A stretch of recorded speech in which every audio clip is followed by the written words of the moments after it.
Hey guys, Shutter here. Now, I've made loads of videos on almost all campaigns, but I haven't actually said which campaigns are my favourites.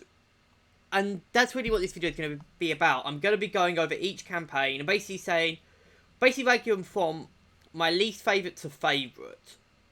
Now, I will say one thing. I'm not going to be going into like individual like campaigns. I'm not going to be like, oh, Normandy Axis, Normandy Allies and stuff like that. I'm going to be saying it at the overall campaign. So, yeah. Anyways, let's just begin with... And now I'll also be doing it based on, not just the campaign progression, all of that, but also the maps and, stuff like that. So, yeah. So if you're a bit confused about how some of the, some of the positions here, just remember it's not just about, the campaign progression, it's also on the maps as well. Anyways, let us begin with what I think is the absolute worst. Don't think there's a shocker here, it's Stalingrad. Now, why do I dislike Stalingrad so much? Well, let's just get the elephant out of the room first. The paywall. Just why? The fact that you have to pay in order to get, some of the progression. Now, I have said before, if Stalingrad was just, you paid and you got the flame tanks, the XP and all of that, and the squads, all of that kind of stuff, it would be fine. It'd be fine. It would be okay, and it would be a bit pay to win, but it wouldn't have been as awful as it is. It would be probably meh. It'd be a meh campaign, but it would not be as bad as it was. Also, there's just some other stuff in the campaign which just suck about it. Radio operators being the main example because of that stupid bombing run. No, everything here is unlocked in other campaigns as well. There's literally almost no weapons here other than the Korali, which aren't in other campaigns, or at least in other campaigns to a degree. Like, something like, say, for example, you might be like, oh, but the MKB, but it's like, yeah, but the MP43 exists, the 717 PPSH exists. Like, for the Soviets, every weapon here is in Moscow. The only exception is probably the Brado, actually, but every weapon here is in Moscow. The only real difference is the tanks, actually. The tanks are unique to this campaign, at least. But there's not really much to say about it. It's pretty bad in terms of, like, the progression. But the problem is, as well, the map, as well. And I said map because there is only one map in Stalingrad. I know it's an old joke at this point, but there is only one map in Stalingrad. It's the fucking, what's it? And really just, the things that they've added just aren't fun at all. Medics, they're okay. But I would rather have, I'd rather have an assaulter squad than a medic squad at this point. Like, yeah, they're fun to use. And I like using them because they're a lot of fun to use, but, yeah. With Stalingrad, it kind of really depends. Like, I know people who would rank this as higher, which is, again, like I'm saying, this is all my opinion. And, people would probably rank this a lot higher, but I have to put this at dead last. Anyways, let's move on to number 4. Coming in at number 4, it just has to be Tunisia. Now, I will say, the jump between Tunisia and Stalingrad is huge. I think Tunisia is actually a decent campaign, okay? I think it's a decent campaign. I've not played it much. I've mostly played on the Axis, I know. But it's not too bad. It's got some interesting weapons. It's got interesting, unique weapons. This Carcano here is really good, actually. It's actually surprisingly good, for example.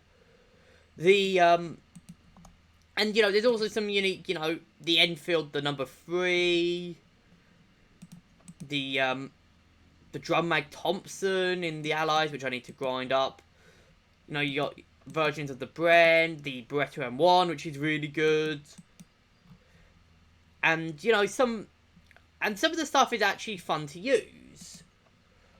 I'm not going to deny that this campaign isn't fun. Okay, it's a really fun campaign. But there's just some things I don't like about it. I'm not like, the maps, I think I hit or miss. Some are great. Some are actually quite great. Like, I'm just going to show you here on the missions, okay? Some, like Alhar and Fortress, and Gorge is forgettable, but Alhar and Fortress are really good, okay? Alhar and Fortress are really good. Oasis is not the best. Like, Oasis isn't that good. Knife really depends on if you're attacking or defending. And Algebra Farm really depends on where you're attacking from. Like, if you're attacking from one position, it's kind of like a slaughterfest. But, yeah. And that's about it, really. There's not really much to say about Tennessee. There's some cool things about it, which I think look interesting. But there's some parts about it which kind of shut the campaign down. Chief among them is how long it takes to get to engineers. Like, it takes until level 9 to get to engineers, which... Now, this doesn't sound bad until you realise engineers on every other campaign are level 3 unlocks. So it takes you a while to get to engineers. Like, you get radio operators, AT gunners, shotguns, a new submachine gun, and a new tank by the time you get to engineers. Which I think is kind of a bit shocking. Especially since these are actually some of the most important soldiers in the game. Anyways, let's move on to number 3. I actually did not intend for it to go in this way, but number 3 is actually Berlin. Now, what do I like about Berlin? I love Berlin because of its close quarters. Like, close quarter combat is probably my favourite type of combat in this game. I love weapons like the PPD, the PPSH, the AVS, and stuff like that. So, why is it only number 3? Well, again, it's really... Like, I'm guessing it's because I've not got to the Axis yet, but... The problem is with the Axis is that I felt like I've unlocked everything already, because I've got it all in Normandy, a bit in Moscow as well. But, you know, I've already got all of this in Normandy. Like, the only thing I don't have is, you know, the FG2, the Faust 100, and the Sniper STG, but I don't really care about that, and the Königstiger. With the Allies, it's completely unique. Like, yeah, there's some stuff like the AVS and the DT, which are on other campaigns, but I haven't unlocked them on other campaigns. And honestly, I would say that's the problem. It's just that it's very Allies focused. Like, if you're like me and play the Allies a lot, you'll dominate. Especially if you're really close quarter fight, like you really like the close quarter Berlin ball, like I do. But yeah, that's why it's coming in at number 3. Anyways, let's move on to number 2. If you watched my latest video, you'll know that I praised Moscow as being the most balanced campaign in the game. And honestly, yeah, it is the most balanced campaign in the game. And it's the campaign I'm actually been having quite a lot of fun with recently. Now, the thing with Moscow is it's completely unique to most other campaigns. It's other than Tunisia. It's a little bit more fast-paced than Tunisia, from my experience, but it's not as slow as it. It's not as quick as something like Normandy or Berlin. You've got some really cool upgrades as well, like a lot later in the campaign, which I'm looking forward to. Like, you get, you know, the Panzer 4E looks quite interesting. I want to use that. You know, and you know, there's a lot of awesome stuff around here. Like, you've got the scoped MKB, you've got the F1, the Korali looks really cool. I really want to get that Korali. That looks really cool. But the problem with Moscow is that, well, the reason why I just haven't put it up at number one is that I just have there's times where I just think there's matches where I just think, oh god, this is a grind. I don't really want to do this, which is why it's just missing number one. Anyways, let's move on to number one, which if you know me, you'll just know which you'll probably know which campaign it is. I don't think this is a shocker. Number one is Normandy. It's just a great campaign. I love Normandy so much. It's one of my favourite campaigns. There's a reason why it's the only campaign where I've got all the slots unlocked, for example. Like, I mean, what's there to say that hasn't already been said? It's got a lot of good weapons. I like the maps. I like all of it. It's got two of my all-time favourite maps on here, so yeah.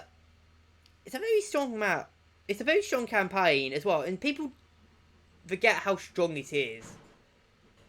Which is, like, people just go through it and go, oh, it's just the clusterfuck campaign, which I don't really see. Like, it's a fine campaign. It's fine, but it's not the worst.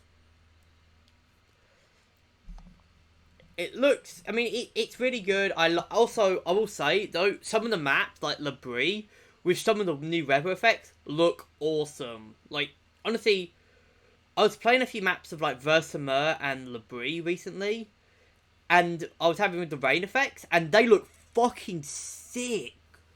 Seriously, play some of the maps with the new weather effects. If you can get lucky with the weather effects on maps like La Brie and Ruins, they generally look awesome, which is why I think Normandy is one of, in my opinion, one of the best campaign. It's the best campaign. Now, obviously, of course, all of these are my opinions, so you know, honestly, I'm not saying this is the go to. This campaign, Normandy is the best campaign, because I know people who say Berlin's the best. I know people who say Moscow and Tunisia are the best. Don't really know many people who say Stalingrad are the best, but is the best. But yeah. Anyways, I'm going to end the video here. I hope you guys have enjoyed. Leave your thoughts in the comments, and I'll see you guys in the next video.